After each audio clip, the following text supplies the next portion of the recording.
Hi, I want to talk to you all today a little bit about the dangers of GMOs. I briefly mentioned them in a video I did recently on dangerous pet foods, but and this is by no means a comprehensive studies, just a brief talk, if you will, on the dangers of GMOs. They're getting more widespread these days, particularly here in the United States.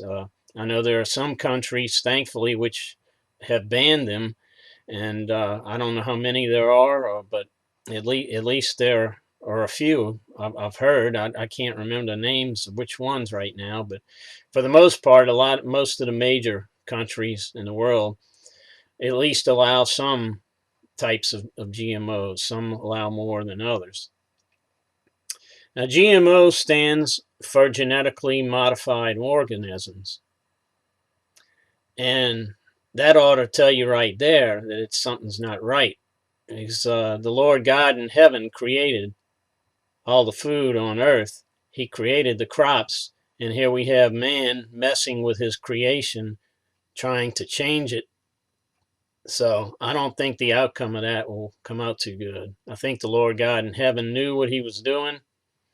I know he knew what he was doing. And mankind certainly does not. And again, a number of foods that have GMOs in them are being grown in the USA. They're being modified through genetic changes, again, which are not for the benefit of humankind. Those responsible for this are, in a sense, mocking God by their altering his creation to suit their own agendas, which are, again, their agendas are against humanity. Since these alterations change plant and animal DNA, they surely can have an effect on us. There's been a number of studies done on animals uh, that have eaten GMO crops, and the results are not good for the animals. And in one study, a large percentage of mice fed GMO corn died prematurely, and rats developed tumors just 4 months into the 2-year study. And there are a number of negative health issues associated with GMO crops. GMOs may be linked with infertility, immune disorders, allergies, organ toxicity, and other serious issues for both animals and humans. Rats have developed cancer from eating GMO foods. A large portion of soybeans, corn, and canola in a number of countries have genes spliced in from foreign species, including bacteria and viruses. Also, GMO genes linger inside the human body, which could cause many future health problems. Other foods now containing GMOs include beets, squash, flax, rice, and wheat. I wasn't aware that rice, uh, was being made with GMOs until just recently. But now that I know that, I'm going to look for some organic rice next time I get some, because I do eat rice, or brown rice mostly, but I do eat it fairly regularly. So I certainly don't want to be getting any rice that's made from GMO grown crops.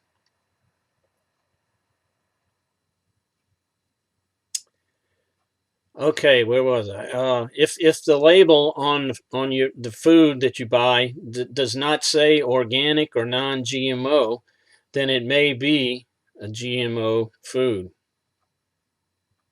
And the bad thing about it is they don't have to put it on the label if it's a GMO food saying that it's GMO.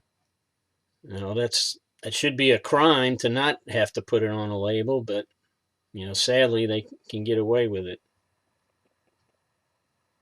Now, some food ingredients derived from GMOs are aspartame, vitamin C, citric acid, flavorings, high fructose corn syrup, which is not good for you anyway, the high fructose corn syrup, whether it's GMO or not.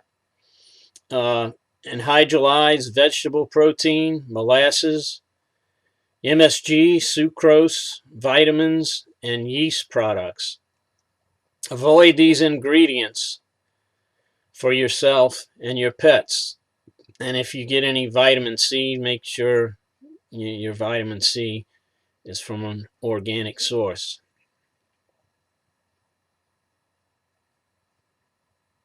About 90% of corn used in pet foods is GMO corn, sprayed with Roundup weed killer, which is toxic, and it cannot be washed off. And it's also sprayed on crops used for humans as well, not just for pet food. And also 95% of corn and soy grown in the USA is GMO. So unless it says organic, again, or non-GMO on the label, especially for corn, if it doesn't have the organic or non-GMO label, then it is definitely a GMO.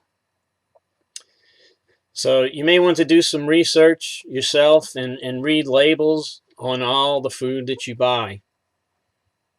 If able to financially afford all organic, then buy all organic. And I know it's more expensive, and I personally don't buy everything organic. It is quite expensive, but I've heard in the long run, it's actually about not really more expensive because you end up eating less. When you eat these GMO foods, it makes you more hungry and you want to eat more. So, uh, that tends to make sense as well. But I do avoid the ones that I know are GMOs, and so you need to study up on some of it yourself. And I'm sure there's probably some other products that they're using for GMOs now that I'm not aware of. So I didn't really do a complete in-depth study on it. I'm still doing some research. Um, so again, at least avoid the known GMO foods as much as possible. And we have now a reason to pray over our foods more than ever, not only to give thanks unto God for providing us food, but to protect us from all food that would be harmful to our bodies. So I hope this video has enlightened you some, made you aware of some things maybe that you didn't know, or confirmed possibly some things that you already knew. And again, do some research on it yourselves, and just be aware that these GMOs are not going away. They just seem to be increasing all the time. So we need to be very careful about what we put into our body. For as I think I heard my mom say, and it's an old saying, well, you are what you eat. And if you eat food that's contaminated, whether it be through GMOs or other types of things, it'll have an effect on your body eventually, particularly if you consume a lot of it. So stay healthy and read up on the labels, and you'll be amazed how much better you feel when you eat healthy food, as opposed to not just junk food, but foods that are contaminated by GMOs. So may the Lord bless you and keep you, and we'll talk to you later.